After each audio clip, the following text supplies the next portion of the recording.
This is the B.Ed paper of the first year of IGU University of childhood and growing up. So the first question is educational implications of classical conditioning theory. फिर next question आता है concept of schooling. फिर जो सी है first का वो है पियाजे concept of cognitive development. इसमें पियाजे के सिद्धांत के बारे में बताना है आपने। फिर आता है problems of childhood and adolescent age. इसमें फर्स्ट क्वेश्चन में 4 शॉर्ट क्वेश्चंस होते हैं और चारों के चारों आपको अटैम्प्ट करने होते हैं, चारों कंपलसरी होते हैं। फिर उसके बाद में नेक्स्ट क्वेश्चन है क्वेश्चन नंबर 2। इसमें आपको explain the concept of Kohlberg's theory of moral development of and Erikson theory of psychosocial development. Differentiate between Kohlsberg theory of moral development and Erikson theory of psychosocial development. आपको इसमें Kohlberg की theory को और Ericsson की theory को explain करना है और उन दोनों के बीच में मेजर डिफरेंसेस हैं वो आपने बताने हैं।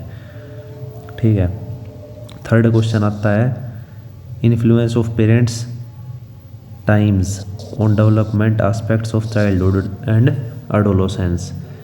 कि जो माता पिता के द्वारा समय दिया जाता है अपने बच्चों को बचपन और किशोरावस्था में, वो उनके डेवलपमेंट पर कैसे इन्फ्लुएंस करते हैं उसको। और सेकंड क्वेश्चन है, सेकंड पार्ट है इसका थर्ड क्वेश्चन का, relative role of heredity and environment in development. कि जो हेरिडिटी और एनवायरनमेंट है वो डेवलपमेंट में कैसे रोल प्ले करते हैं। अब यूनिट फर्स्ट के 2 क्वेश्चंस हैं, सेकंड और थर्ड। इसमें से आपको कोई भी एक क्वेश्चन अटैम्प्ट करना है, आपके पास चॉइस होती है। अब आती है यूनिट सेकंड की बारी।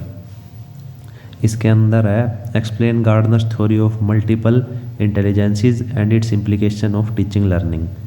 5th क्वेश्चन है फैक्टर्स इन्फ्लुएंसिंग इंडिविजुअल डिफरेंस और इसका सेकंड पार्ट है factors affecting group dynamics and importance of group dynamics. ठीक है। इसमें भी आपको 4th और 5th क्वेश्चन में से कोई भी एक क्वेश्चन अटैम्प्ट करना है, आपके पास चॉइस है। फिर आती है यूनिट थर्ड। इसके अंदर explain the meaning of learning and operant conditioning theory of learning in detail. आपको ऑपरेंट कंडीशनिंग थ्योरी इसमें एक्सप्लेन करनी है। फिर 7th क्वेश्चन आता है discuss the relevance and applicability of various theories of learning for different kinds of learning situation. 6th और 7th question में से आपके पास चॉइस है, जोन सा भी आपने करना है यूनिट थर्ड में से। ठीक है। फिर आती है यूनिट 4। इसके अंदर एडोलेसेंट स्ट्रेस के बारे में आपने बताना है। ठीक है। Current issues related to adolescent stress and role of teacher to resolve it. और टीचर का क्या रोल होना चाहिए उसको हल करने में, वो आपने बताना है इसमें 8th क्वेश्चन में। 9th क्वेश्चन आता है describe childhood in context of poverty and globalisation. ये क्वेश्चन मेनली हर बार आपको दिखाई देता है B.Ed के एग्जाम्स में। ठीक है।